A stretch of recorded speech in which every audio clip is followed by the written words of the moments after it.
Assalamualaikum warahmatullahi wabarakatuh. Perkenalkan, nama saya Rika Tri Agustin. Saya dari kelas C, mata kuliah Hukum Acara Pidana Khusus yang diampu oleh Bapak Yaris Adial Fajarin, SHMH.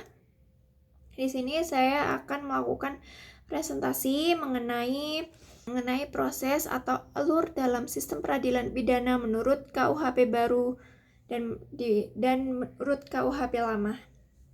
Banyak orang yang mengetahui bahwa seseorang yang melakukan tindak pidana akan ditangkap dan diadili dan dihukum. Padahal serangkaian proses alurnya tuh sebenarnya jauh lebih panjang dan sistematis, mulai dari penyelidikan, penyidikan, penuntutan hingga persidangan di pengadilan. Proses itu diatur dalam Kitab Undang-Undang Hukum Acara Pidana atau biasa disingkat dengan KUHAP, yang menjadi pedoman bagi aparat penegak hukum seperti kepolisian, jaksa, hakim untuk menjalankan proses peradilan. Dan selain itu, sistem hukum di Indonesia juga mengalami perubahan pada tahun ini, di mana adanya perubahan atau dijalankannya undang-undang baru tentang KUHP dan KUHP nomor 1 tahun 2023 yang membawa perubahan penting dalam paradigma dan pemindanaan serta sistem hukum pada nasional. Dalam negara hukum seperti Indonesia ini, penegak hukum tidak dilakukan secara sembarangan. Setiap proses harus mengikuti mekanisme yang telah ditentukan oleh undang-undang, di mana suatu sistem yang mengatur proses penegak hukum pidana dari awal sampai akhir. Sistem ini melibatkan beberapa lembaga, yaitu kepolisian, kejaksaan, pengadilan, serta lembaga pemasyarakatan, di mana keempat lembaga tersebut saling berkaitan satu sama lain. Dan dalam hukum pidana, dalam KUHP juga dijelaskan bahwa sistem peradilan tidak hanya ditentukan oleh aturan hukum yang jelas, tapi juga oleh prosedur menjamin keadilan dan kepastian hukum bagi semua pihak. Prosedur sendiri dalam penyelesaian perkara atau dalam berperkara memiliki beberapa tahap. Yang pertama ada tahap penyelidikan, di mana tahap pertama atau proses perkara pidana dalam penyelidikan ini atau tahap pertama ini merupakan proses awal yang dilakukan oleh pihak kepolisian untuk mengetahui apakah suatu peristiwa yang terjadi dapat dikategorikan sebagai tindak pidana atau tidak. Seperti contohnya pihak kepolisian mengumpulkan informasi awal, meminta keterangan para saksi, melakukan observasi ke tempat kejadian. Tujuannya untuk mencari dan menemukan suatu peristiwa yang diduga sebagai tindak pidana. Yang kedua ada tahap penyidikan, di mana tahap penyidikan ini proses yang dilakukan oleh penyidik untuk mengumpulkan bukti serta menemukan tersangka dalam suatu tindak pidana, di mana di antaranya itu ada melakukan penangkapan, penahanan, penggeledahan, menyitaan barang bukti, memeriksa saksi dan tersangka. Tujuan dari penyidikan tersendiri untuk membuat terang suatu tindak pidana sehingga dapat ditentukan siapa yang harus bertanggung jawab atas perbuatan tersebut. Dan kemudian penyidik melakukan pemberkasan yang akan diserahkan kepada jaksa penuntut umum. Tahap selanjutnya ada penuntutan, di mana penuntutan ini dilakukan oleh jaksa penuntut umum yang awalnya mempelajari berkas perkara yang dikirim oleh penyidik.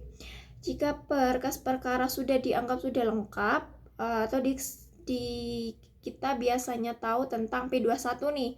P21 itu kan bahwa menyatakan bahwa berkas telah lengkap. Maka jaksa akan melanjutkan perkara tersebut ke pengadilan. Dan kemudian jaksa menyusun surat dakwaan, yaitu dokumen yang menjelaskan mengenai perbuatan, pasal yang dilanggar, serta dasar hukum penuntutan. Selanjutnya yaitu pemeriksaan di pengadilan. Setelah perkara dilimpahkan ke pengadilan, maka proses adalah pemeriksaan di persidangan, yaitu ada pembacaan dakwaan oleh jaksa, tanggapan atau eksepsi, pemeriksaan saksi-saksi, pemeriksaan terdakwa, pembacaan tuntutan, pembelaan atau pledoi, replik duplik, yaitu pembacaan putusan oleh hakim.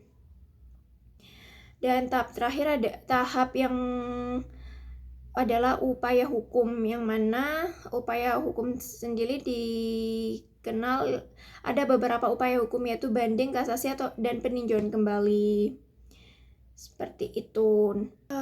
Yang kita tahu bahwa perubahan paradigma hukum pidana dalam KUHP baru ini, alur proses peradilannya diatur dalam Kitab Undang-Undang Hukum Acara Pidana. Sistem hukum pidana di Indonesia mengalami perubahan juga kan pada era saat ini, yaitu pemberlakuan KUHP dan KUHP nasional pada tahun 2003 ini. Yang mana kalau KUHP dulu atau KUHP dulu itu kan adalah warisan hukum kolonial Belanda atau warisan dari penjajahan waktu dulu yang telah berlaku selama puluhan tahun di Indonesia. Dan seiring perkembangan zaman dan seiring perkembangan masyarakat, meningkatnya perhatian dari pemerintah terhadap pelindungan hak asasi manusia, munculnya kebutuhan untuk memperbarui hukum nasional, yang mana dalam KUHP baru atau KUHP baru ini memperkenalkan beberapa perubahan yang penting. Proses atau alur dalam KUHP lama atau KUHP atau KUHP lama menurut tahapan pertama adalah pra-adjudikasi, yang mana ada penyelidikan, penyidikan, pelimpahan berkas, dan penyerahan tersangka dan barang bukti. Seperti yang saya jelaskan tadi, ada penuntutan, persidangan, upaya hukum, eksekusi. Nah, tapi menurut KUHP baru atau yang telah Kitab Undang-Undang Hukum Pidana dan Kitab Undang-Undang Hukum Acara Pidana yang baru, tahapannya tetap sama, mulai dari praadjudikasi yang berisikan penyelidikan, penyidikan, pelimpahan berkas. Tahap 2 atau penyerahan tersangka dan barang bukti. Terus ada tahap penuntutan, persidangan, upaya hukum, eksekusi, sama seperti alur proses berperkara dalam KUHP lama. Akan tetapi perbedaannya adalah dalam KUHP baru ini lebih menegaskan bahwa pada saat tahapan praadjudikasi, penyelidikan lebih diawasi dan penyidikan lebih menjamin haknya tersangka, dan pelimpahan berkas perkara itu lebih terintegrasi dan lebih cepat prosesnya, serta tahap 2 atau penyerahan tersangka dan barang bukti lebih transparan. Kalau kita tahu dulu ya hanya sekedar penyidikan, pelimpahan berkas perkara, P1, P19 atau P21, penyerahan tersangka dan barang bukti atau tahap 2. Ya seperti itu. Tapi untuk KUHP baru lebih memperjelas atau lebih menekankan mengenai mekanismenya atau lebih menekankan pada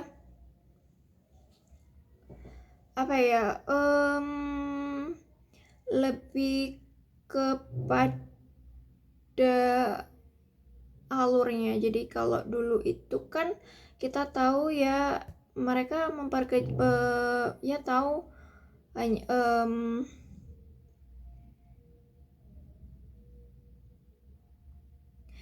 pelimpahan berkas perkara yang menyerahkan berkas perkara kepada kejaksaan. Tapi sekarang lebih terintegrasi dan lebih cepat, jadi prosesnya lebih dipercepat, seperti itu, kurang lebih seperti itu. Dan proses penuntutan sama seperti dengan KUHP lama, yaitu penyusunan dakwaan.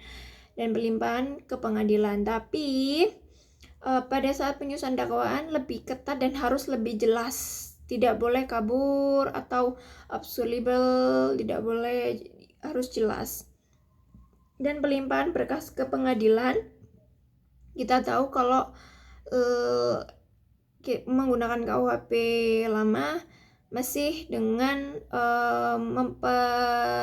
mengantarkan berkas ke pengadilan, tapi dan sekarang lebih berbasis elektronik atau melewati media elektronik. Dan pada saat proses persidangan sama seperti dengan ada pembuktian, keterangan saksi, persidangan pembuktian yaitu meminta keterangan saksi. Prosesnya sama, tapi lebih modern atau bisa menggunakan digital atau e-court, dan lebih perlindungan hak terdakwanya lebih kuat. Kalau dulu kan keterangan terdakwa itu jarang banget didengarkan oleh hakim gitu, kurang lebih seperti itu. Tapi kalau sekarang perlindungan hak terdakwa itu lebih kuat gitu, dan hakim lebih aktif mengendalikan jalannya sidang. Kalau dulu kan kita tahu dalam persidangan hakim pasif. Nah, tapi sekarang hakim lebih aktif. Upaya hukum sama, ada banding, kasasi, peninjauan kembali, dan eksekusi tetap dilakukan oleh jaksa, akan tetapi lebih akuntabel dan lebih transparan lagi. Perbedaan inti utamanya kalau dari KUHP lama dan KUHP baru, sistem konvensional lebih modern dan terintegrasi perlindungan hak tersangka, tapi terbatas, lebih kuat dan rinci teknologi manual mulai ke digital.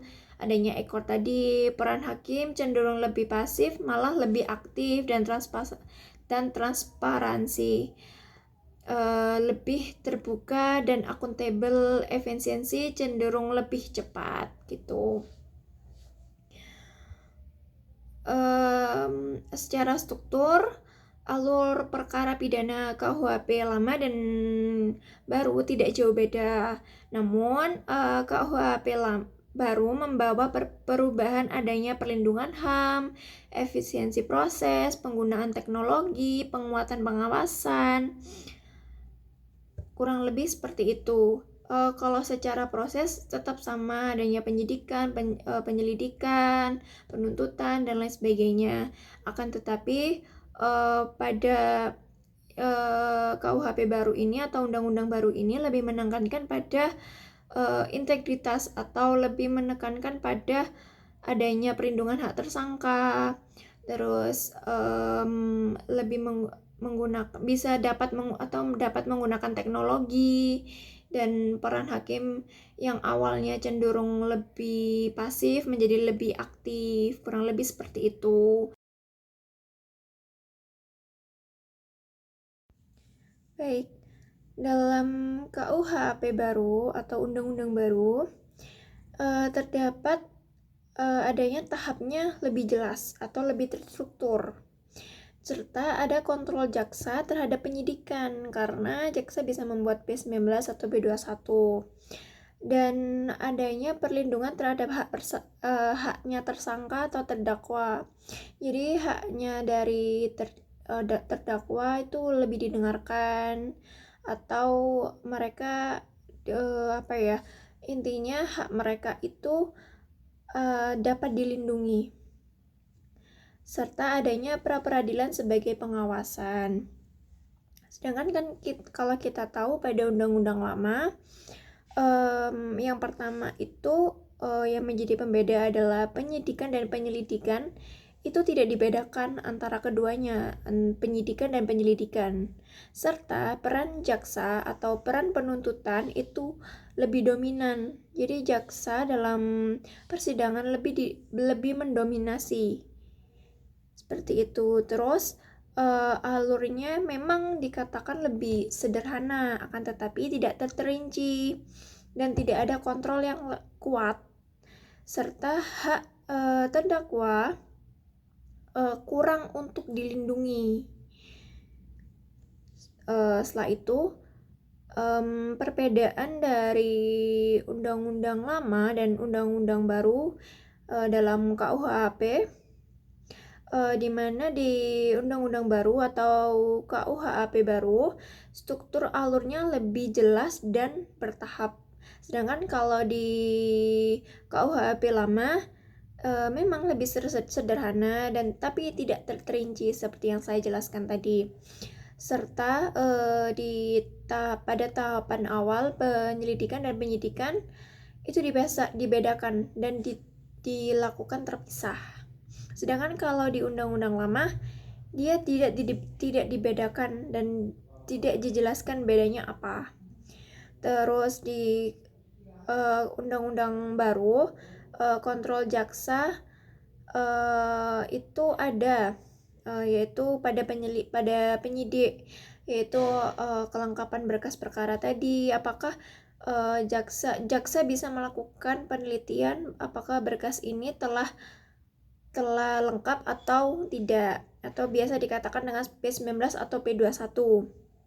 Sedangkan di undang-undang lama itu kontrol jaksa lemah. Seperti itu. Terus yang paling mendominasi atau yang paling menjadi pembeda adalah dari KUHP lama dan KUHP baru, yaitu adanya hak tersangka. Hak tersangka di KUHP lama itu terbatas. Sedangkan kalau di KUHP baru lebih dilindungi atau diadakan pengacara atau pra peradilan tadi. Pembuktiannya berdasarkan alat yang sah, dan memang di keduanya berdasarkan alat bukti yang sah, tapi adanya dari KUHP lama itu adanya pengakuan yang dominan. Terus transparansi di undang-undang yang baru lebih terbuka, sedangkan kalau di undang-undang yang lama kurang transparan. Dikatakan kalau di undang-undang baru itu menunjukkan proses yang lebih panjang tapi lebih terjamin keadilannya karena setiap tahap itu diawasin dan diberi ruang bagi hak tersangka atau terdakwa. Malah dan sebaliknya di undang-undang lama sistemnya itu lebih sederhana, namun cenderung memberi kekuasaan besar kepada aparatur dan kurang memberikan perlindungan bagi hukum. Maksudnya kalau di KUHP lama itu memberikan kekuasaan besar kepada aparat-aparat atau penegak-penegak hukum, tapi kurang memberikan perlindungan hukum bagi terdakwa atau tersangka. Kurang lebih seperti itu pembeda atau yang menjadi beda antara undang-undang lama dengan undang-undang baru. Kalau dikatakan lebih prosesnya lebih panjang di undang-undang yang baru. Ya seperti saya katakan tadi, untuk menjamin keadilan bagi para pihak juga dan untuk memberikan kepastian hukum agar tidak terjadinya hal-hal yang tidak baik gitu. Kurang lebih seperti itu.